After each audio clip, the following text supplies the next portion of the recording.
उत्तर प्रदेश के उप मुख्यमंत्री डिप्टी सीएम केशव प्रसाद मौर्य ने नेशनल हेराल्ड केस को लेकर सोनिया और राहुल गांधी पर तीखा हमला बोला है।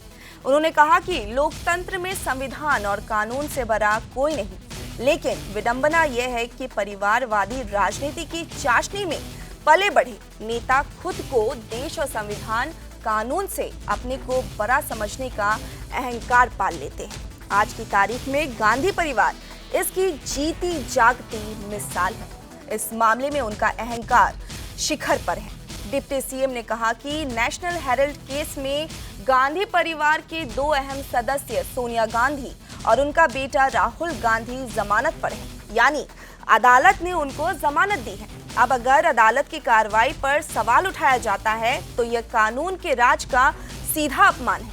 संविधान की लाल किताब जिसे राहुल गांधी अपने कपार में रखकर देश भर में घूमते हैं, उसी के मुताबिक उन पर कार्रवाई की जा रही है। देखिए, कांग्रेस पार्टी गांधी खानदान के गुलाम की तरह काम कर रही। बाबा साहब डॉक्टर भीमराव अंबेडकर जी का संविधान और देश का कानून देश के 140 करोड़ लोगों के लिए बराबर है।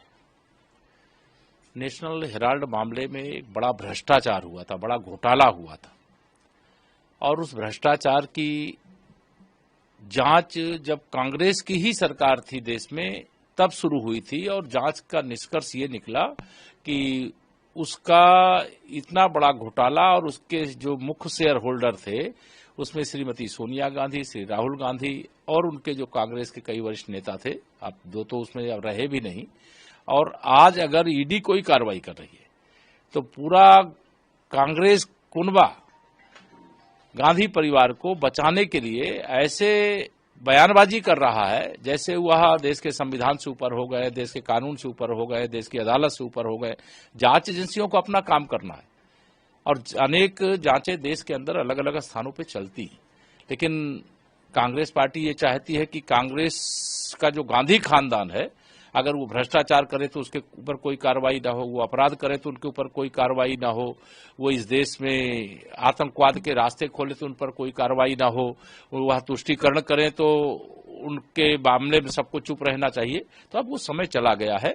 ये माननीय प्रधानमंत्री श्री नरेंद्र मोदी जी के नेतृत्व में जब से देश में 2014 में सरकार बनी है, एक ही लक्ष्य है, कानून अपना काम करेगा। जो भ्रष्टाचारी है जांच होगी, जांच में दोषी पाया जाएगा तो उसके खिलाफ कार्रवाई होगी।